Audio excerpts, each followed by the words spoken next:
Assalamualaikum warahmatullahi wabarakatuh. Kembali lagi dengan saya pastinya Pandu Amerta. Kali ini saya akan meneruskan cerita yang berjudul Ekspedisi Solo Hiking Merbabu. Cerita ini ditulis oleh Balakarsa. Dan yang baru datang di channel ini jangan lupa untuk mengklik tombol subscribe dan lonceng notifikasinya, biar kalian gak ketinggalan cerita-cerita misteri lainnya. Oke, saya ucapkan terima kasih juga untuk para pendengar yang selalu mendengarkan kisah-kisah yang saya bawakan, terutama untuk Kak Eli dan Kak Lestari yang selalu setia memberikan komen-komennya. Oke, nggak usah banyak basa-basi, langsung saja kita memasuki ceritanya. Ekspedisi Solo Hiking Merbabu bagian 3 dan tempat pendakinya. Aneh lagi otakku dibuatnya. Tadi sepertinya cuma ada beberapa tenda. Sekarang kenapa banyak sekali tenda, bak seperti pasar, dan banyak pula pendaki di sini. Tapi aku cukup senang juga. Jadi memang aku sudah berada di jalur yang benar. Tapi ku lewati satu persatu para pendaki ini. Tapi mereka seolah diam, 1000 bahasa. Hanya diam berdiri tanpa obrolan basa-basi, layaknya pendaki pada umumnya. Aku lebih memilih menuju perapian Gayatri saja, pikirku. Memang tendaku dan Gayatri bersebelahan, namun letak perapian berada di tepian jurang berjarak 10 meteran. Tapi ada tenda besar tepat di samping perapian itu. Mungkin itu tenda konsumsi atau tenda porter mereka, pikirku. Jagat kelawan bejat, demit-demit ojo ndulit, setan-setan ojo podo gentayangan. Mula balik asalmu ojo ganggu opo maneh gawe soro. Kalian tepak asmaku Anjani lan Kang Masku. Tak gulumu tak untal, awakmu menawa awakmu wani, gawe cilokoni kalbu. Aku kaget, entah apa yang diucapkan Anjani seolah merapalkan mantra atau apapun. Namun tidak terlalu jelas, hanya kecil sekali suara itu ku dengar. Lalu para pendaki yang ada di depan kami seolah memalingkan muka mereka pada Anjani. Mari mas, lanjut berjalan saja, ucap Anjani sambil menggandeng tanganku. Langkah demi langkah kami lewati banyak pendaki, namun sama sekali tak ada cengkrama hangat seperti biasanya. Hanya hening. Kenapa? Kenapa mereka? Tiba-tiba aku dikagetkan dengan gandengan tanganku satunya. Tangan itu dingin seperti es, berbeda dengan tangan Anjani yang hangat menenangkan. Tangan ini begitu dingin dan sedikit basah. Dan Dewi, ucapku tatkala tanganku satunya yang menggandeng adalah Dewi. Namun Anjani tak suka akan hal yang dilakukan Dewi. Kenapa kamu? Kamu kedinginan? Namun Dewi tetap diam, hanya diam dan menggigil. Kamu kenapa Dewi? Ucapku panik, aku pun meminta Anjani melepaskan pegangan tangannya. Dan kupapa Dewi menuju perapian. Langkah lemah tak berdaya, bahkan tanpa tenaga tergopoh-gopoh dan hampir saja terjatuh. Tanpa apa-apa aku gendong Dewi dan aku segera bawa ke perapian. Aku langsung kembali ke tendaku dan mencari kotak P3K ku. Aku berlari lagi menuju ke perapian. Aku cemas bukan main. Aku khawatir dengan Dewi karena bibirnya yang nampak biru, bahkan membiru tubuhnya, mata yang menghitam dan menggigil kejang. Langsung aku selimuti tubuhnya dengan aluminium lengket. Tak lupa aku masukkan ke dalam sleeping bagku. Dewi, kamu gak apa-apa? Gak mas, ucap Dewi sambil tersenyum haru. Namun ada kata yang membuatku tak bisa masuk akal. Dan membuatku takut, namun juga sedih. Andai kala itu aku tak terpisah dengan rombonganku, mungkin saat ini aku bisa bertemu dengan keluargaku. Bisa bertemu dengan teman dan sahabatku di bawah sana. Andai aku bertemu orang seperti Mas di masaku. Seperti ini kala itu, aku mungkin masih bisa selamat. Selamat? Dia kan masih selamat. Kenapa bisa-bisanya mengatakan masih bisa selamat? Namun Dewi masih melanjutkan perkataannya. Isak air mata sudah tak ada maknanya. Gadis kecil ini telah memilih dipeluk dinginnya merbabu. Walau gadis ini tahu ia sangat rindu akan canda tawa bersama mereka di bawah sana, ucap Dewi dengan sedikit derai air mata. Namun, sudah Dewi, jangan diteruskan ucapanmu. Jangan buat Masnya jadi berpikir yang tidak-tidak. Tapi Mbak, sudah, ucap Gayatri dengan senyum. Kulihat Dewi masih tergerak air mata. Kulirik pula teman pendaki Gayatri juga terlihat sedih. Namun dengan muka dan badan yang pekat lebam membiru. Sudah, mari masuk tenda. Kembalikan sleeping bag Masnya. Kamu pakai punyaku saja nanti ya. Aku bawa 2. Iya Mbak. Gayatri pun mengajak mereka semua terutama aku dan Anjani untuk segera masuk tenda masing-masing dan beristirahat. Namun sorot Anjani pada mereka terutama pada Gayatri seperti tidak suka dan seolah membenci mereka.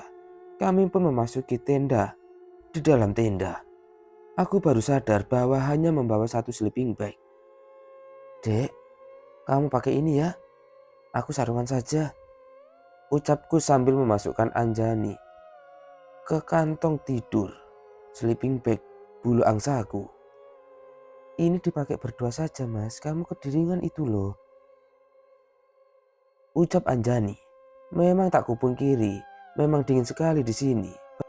Bahkan serasa minus derajat Celcius, di mana membuat tulang terasa tertusuk dan nyeri ngilu. Aku iakan saja ajakan Anjani untuk sekantong tidur berdua. Atau memang bisa memuat untuk berdua. Aku masih sadar dan tak mungkin akan berbuat di luar batas. Namun, terdengar seperti percakapan 2 gadis di luar sana. Itu suara Gayatri dan Dewi. Kenapa sih Mbak aku nggak boleh meneruskan ucapanku tadi? Kamu sadar Masnya itu siapa dan apa? Kamu ingin dia tahu kalau kamu itu sudah. Lupakan. Kamu harus sabar. Nanti pasti ada. Aku hanya ingin dia tahu Mbak yang sebenarnya. Dan bisa mewujudkan keinginanku selama ini. Diam Dewi. Kamu sadar Masnya bersama siapa? Wanita itu tidak suka dengan kita. Bisa saja kita malah celaka. Dan apa yang kamu inginkan tidak bisa kamu utarakan. Iya Mbak, ucap Dewi masih dengan isak tangis. Apa yang mereka bicarakan mereka maksud? Aku hanya bisa menerka dan tak berani bertanya. Biarlah saja. Tapi aku tak memikirkan aneh-aneh. Aku hanya ingin tidur dalam dekapan lembut Batara Bayu.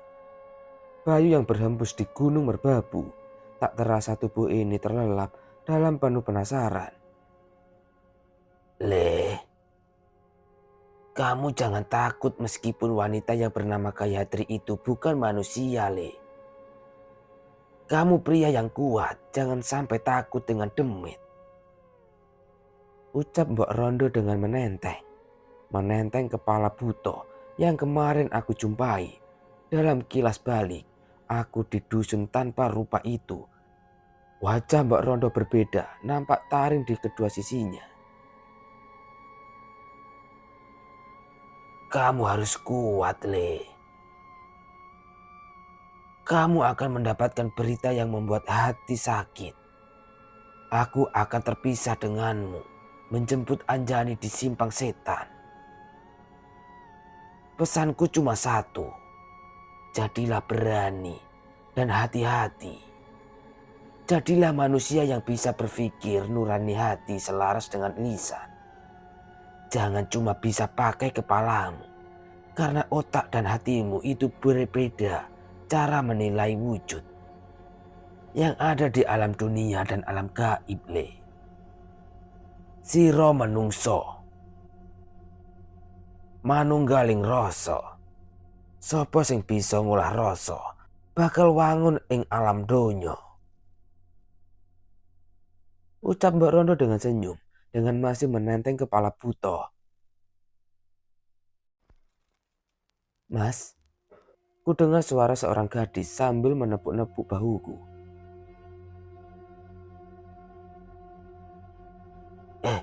Dek, kenapa?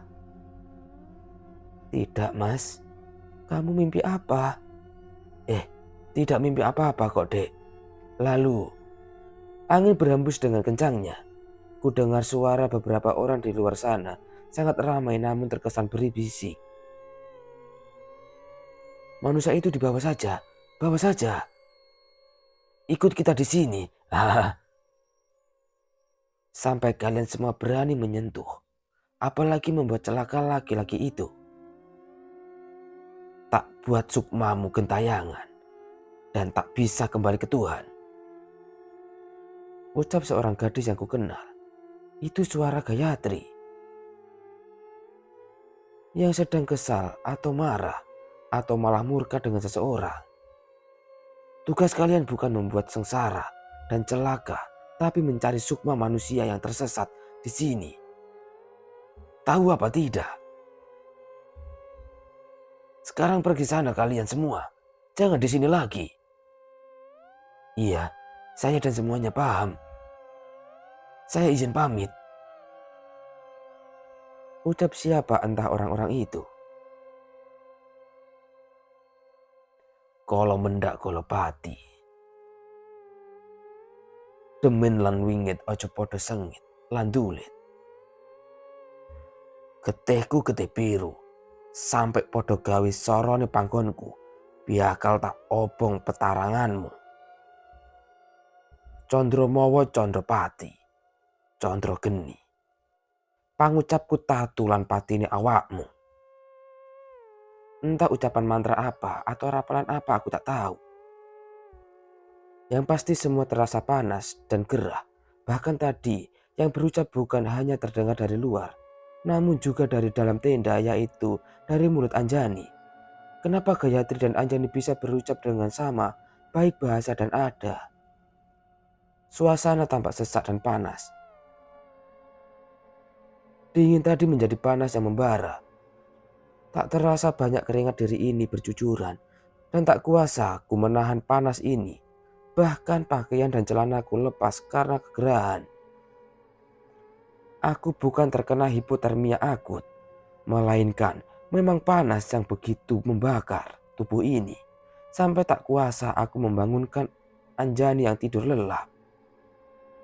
Mas, ucap Anjani sambil mengusap kedua bola mata indahnya. Iya dek, jawabku sambil menutupi tubuhku dengan sarung. Tanpa berkata lagi aku keluar tenda dan menyuruh Anjani untuk tidur lagi. Suara angin yang berbenturan dengan beberapa tenda. Aku amati di sekitar, aku amati dan terus mengamati. Sepi. Tadi yang mulanya ramai, kini hanya tinggal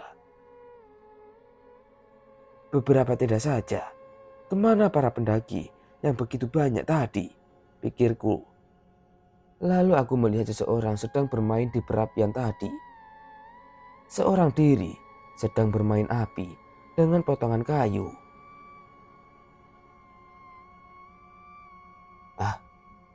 Siapa dia? Aku beranikan diri untuk mendekatinya hanya dengan menggunakan sarung dan memakai kolor saja. Memang tak dingin bagiku karena mungkin aku masih merasa kepanasan dan kegerahan. Kulangkahkan perlahan kaki ini melangkah, suara detak dan sepatu seirama perlahan dan perlahan aku mendekat dan ku gawe pundak seseorang itu namun belum sampai aku gapai pundaknya, dia berkata, seseorang yang pernah makanya seperti seorang gadis. Tiba-tiba ia berkata, kenapa belum tidur? Mau saya temani? Duduk saja mas, kebetulan saya juga mau menyampaikan sesuatu. Mumpung Mbak Gayatri tidak ada di sini, ucap gadis itu yang ternyata adalah Dewi.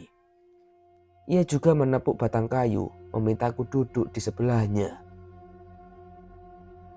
Kenapa dia bisa tahu ini aku, padahal dia sama sekali tidak melihat ke arahku.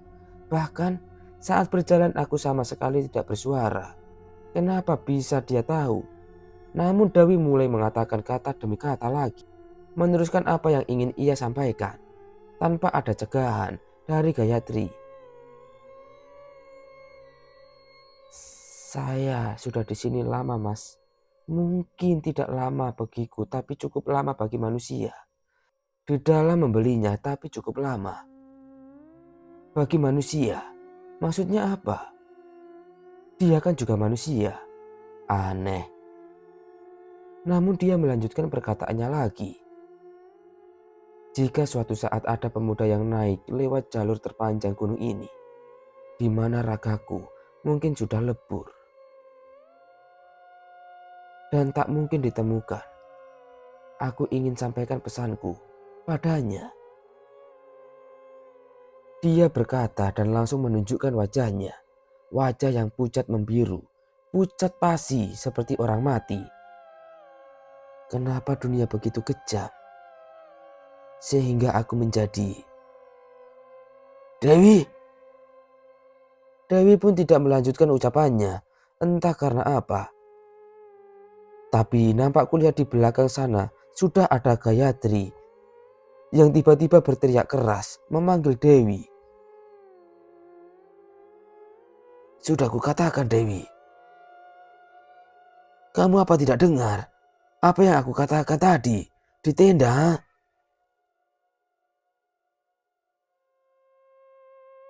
Iya Mbak, maafkan saya.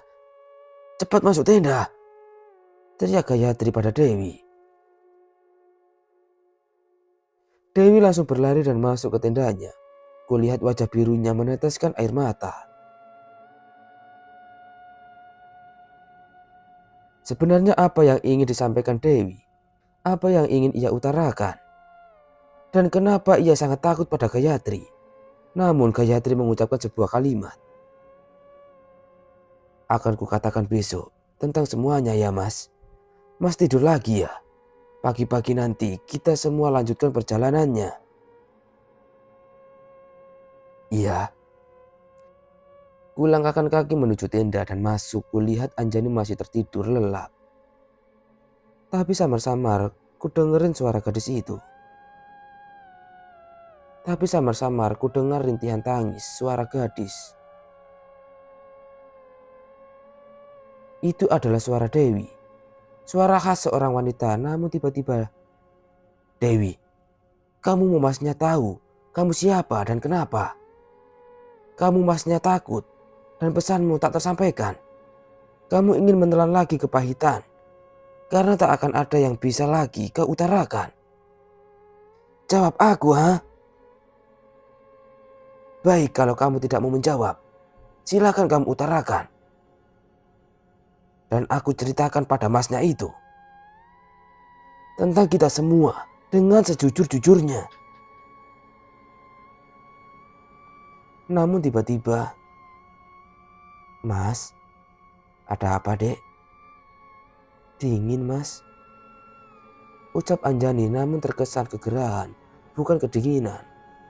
Lalu, kulihat jamku menunjukkan pukul 3:13.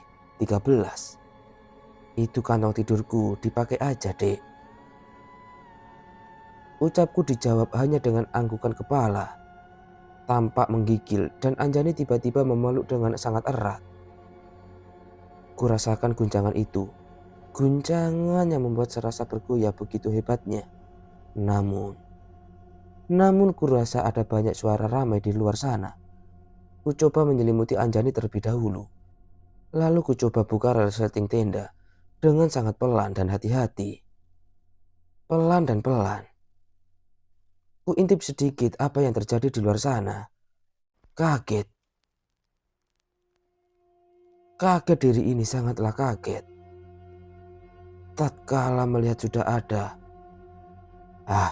Ku usap mataku, semoga ini hanya halusinasi Namun, mata ini bukan melihat halusinasi atau fata morgana atau malah bermimpi. Kulihat sudah banyak tenda lagi berdiri. Kubuka lebih lebar lagi. Jancok, umpatku dalam hati. Kenapa aku sampai berkata jancok? Karena memang pemandangan ini membuatku ngeri. Banyak tenda yang sudah berdiri, namun tenda itu tak menatap di tanah, melainkan melayang. Kulihat dengan orang-orangnya. Mereka juga melayang dan tak nampak di tanah. Mereka diam, dengan kulit terlihat membiru, bahkan pucat seperti mayat. Apa ini? Namun ada satu yang tahu, aku mengamati mereka dengan tatapan melototku. Karena melihat kengerian ini, seseorang itu perlahan menoleh ke arahku. Aku mungkin tak akan lupa dengan paras dari itu. Muka putih pucat, mulut menganga, dan mata yang hitam semua.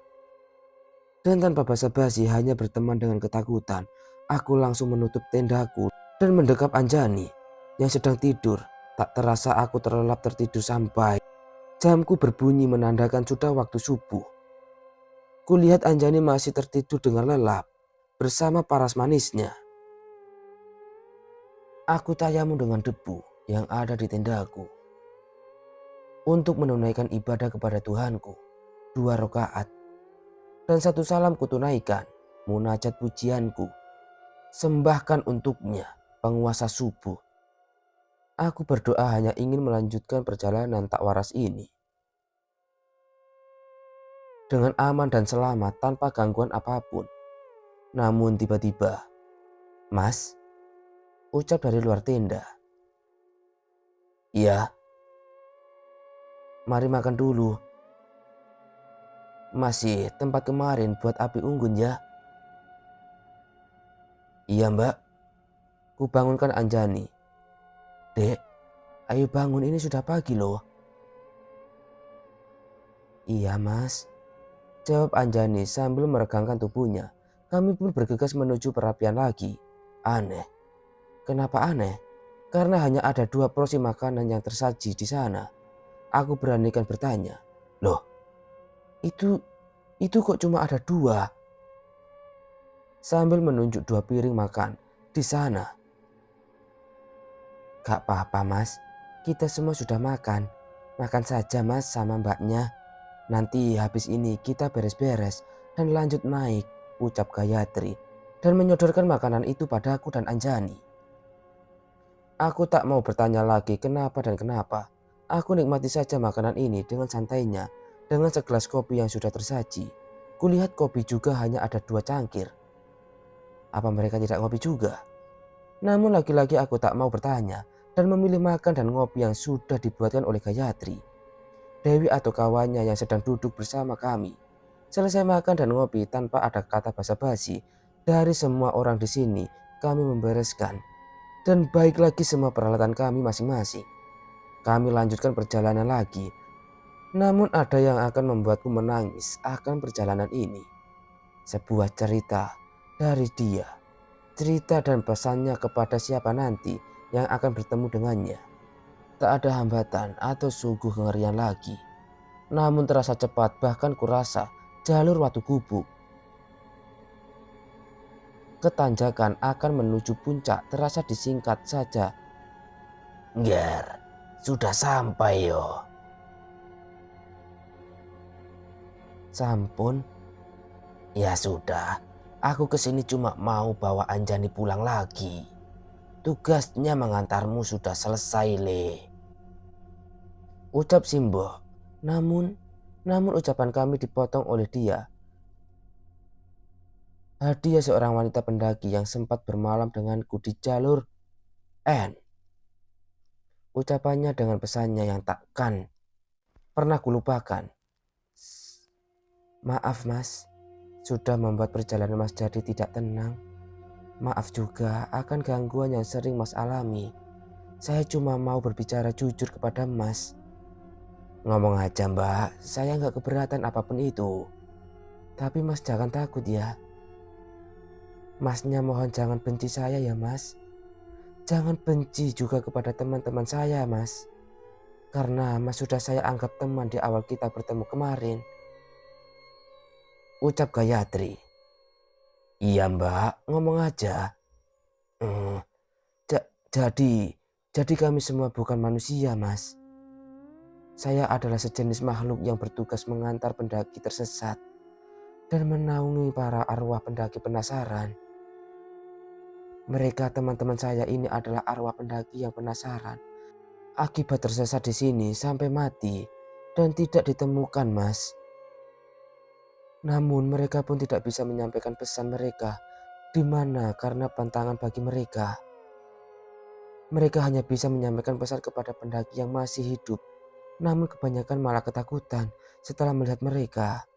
Maafkan saya Mas tidak jujur dari awal. Namun ada Dewi mau berpesan pada Mas. Tolong didengarkan ya Mas. Dewi, cepat katakan, waktu kita tidak banyak. Kita harus kembali lagi. Iya Mbak, aku hanya bisa melongo dan belum bisa mengatakan apa-apa. Dewi pun melanjutkan ceritanya. Saya pendaki yang sudah lama hilang di sini, Mas. Mungkin raga atau jasad saya pun sudah lebur, bersatu dengan tanah, seperti teman-teman saya, Mas. Saya hanya ingin bertemu dengan pendaki suatu saat nanti, agar pesan saya tersampaikan. Saya tahu Mas bingung, kenapa Mas bisa bertemu kami, yang bukan manusia lagi, Mas. Tapi percayalah, Mas, kami tidak mau mencelakakan siapapun. Kami hanya ingin mendaki, lebih berhati-hati dengan mampu menjaga lisan serta kelakuan di gunung. Saya minta doa ya Mas.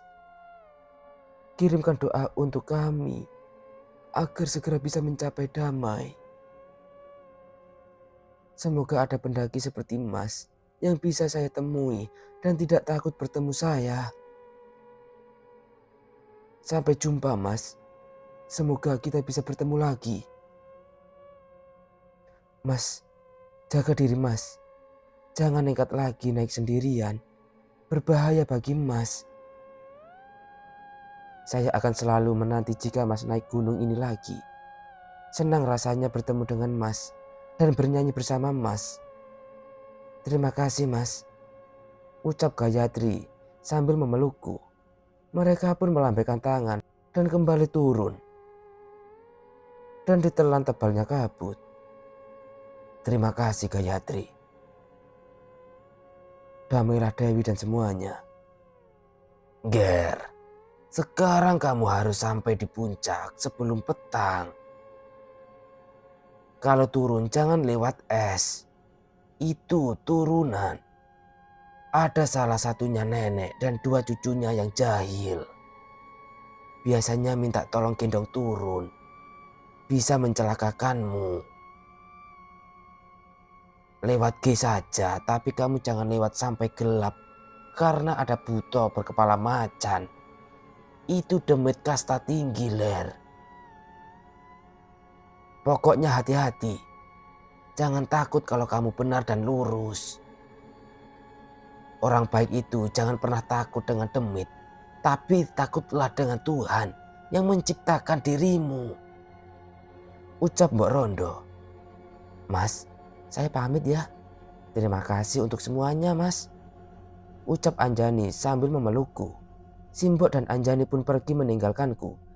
Sempat Anjani berkata, menawa awake Dewi jodoh, ketemu maneh Mas. Bakal tak parani panggonmu turu Mas. Matur suwun gawe sakabehane. Aku jawab semua rasa terima kasihku pada mereka semua. Dan saatnya aku melanjutkan perjalanan menuju ke atas puncak. Sampai pada tanjakan suram dan hanya jurang. Puncak Genteng Songo sudah kulihat. Dengan susah dan payah kulihat perjalanan begitu melelahkan. Sampailah dan terbayarkan aku selamat sampai puncak Genteng Songo. Di mana sampingnya lagi adalah puncak triangulasi. Aku langsung bersujud syukur atas kuasa Tuhan yang membuatku masih selamat dengan kenekatanku. Perjalanan di pendakian malam kabisat kemarin di jalur N banyak rintangan dan pengalaman yang tak terlupakan aku terlalu payah untuk turun dan terpaksa mendirikan tenda di puncak bermalam lagi, namun bukan di hutan dengan sejuta kengerian, melainkan di puncak keindahan merbabu. Aku terlelap dalam tidurku sampai, wah, siapa nih yang pasang tenda di sini? Ngeri amat. Ku dengar suara riuh banyak orang. Itu sunrise-nya kelihatan. Wah, bagus banget. Dan lain-lain. Kata-kata Allah yang kurasa aku memang sudah bertemu dengan pendaki yang benar-benar pendaki. Ku buka tenda dan kulihat kilauan oranye menjingga. Matahari yang kian mengintip begitu indah dan mendamaikan dari puncak ini. Oh, indah sekali ciptaanmu Tuhan. Sambil sebat dan membuat kopi, ku nikmati suasana sementara ini. Aku tak hiraukan kata-kata Allah yang terlontar dari mulut-mulut entah pendaki, musiman atau apalah namanya, dengan bawaan kertas titip, nama, dan sebagainya. Sampai matahari kian meninggi, ku berisi tenda dan semua. Aku masukkan semua ke kerilku dan aku melanjutkan perjalanan turun. Di setiap bertemu atau sekedar rehat, baik di jalur ataupun di sabana 1 dan sabana 2, selalu ada kata, lintas jalur ya mas, lewat mana? Gue jawab saja, iya, lewat N. Sontak setiap orang banyak yang berkata, Dian, memang aku gila dengan petualangan dan perjalanan. Namun selalu dan selalu saja disuguhi kengerian. Namun aku bersyukur di perjalanan turun hanya terganggu oleh obrolan sampah dan sikap acuh oleh pendaki sampah yang tak mau membawa sampahnya turun. Lega rasanya. Bukan kata slogan iklan atau slogan endorsan, namun kata lega yang sebenarnya. Aku turun di Via G dengan pemandangan wisatanya. Cukup lega juga bagiku karena ini bukan jalur resmi. Jadi laporan turun terkadang tak diperhatikan, mungkin hanya sekedar pertanyaan naik kapan, berapa orang, dan sebagainya. Selepas turun aku pesan makanan. Sekilas memikirkan perjalanan tak nalar yang tak mungkin kulupakan. Aku pun pulang dengan naik turun mobil sayur dan dilanjutkan dengan bus sampai di rumah dengan selamat. Semua pengalaman berguna dan sangat penuh akan syarat sebagai pengalaman manusia yang langka. Namun aku bermimpi dalam tidurku aku naik Semeru. Namun Simbok berkata, Ger, kamu bakal dapat pengalaman bagus di Semeru. Dan Arjuno, siapkan mentalmu Yongger. Aku hanya bisa berpikir, itu sebuah pertanda atau teka-teki. Aku hanya diam dan kubuat hanya sebatas dongeng tidur saja. Sampai aku putuskan naik ke Semeru. Naik ke Semeru bersama Dimas. Sedikit tambah selepas semua itu, saya pun mendengar kabar bahwa merbabu kebakaran. Saya langsung ikut dalam pemadaman kebakaran meski api sudah menjalar begitu hebatnya. Dalam sana, kulihat Simbok dan Anjani tersenyum padaku. Aku rasa Gayatri dan Dewi beserta teman-temannya tersenyum melihatku kembali ke sana. Terima kasih semuanya. Saya tidak akan pernah melupakan kalian. Damailah Dewi dan teman-temannya. Semoga kalian dapatkan damai di sisinya. Amin. Sekian dan terima kasih. Dan terima kasih buat Mas Bro Balakarsa yang telah mengizinkan saya membawakan ceritanya. Apabila ada kesalahan atau kekurangan, saya memohon maaf sebesar-besarnya.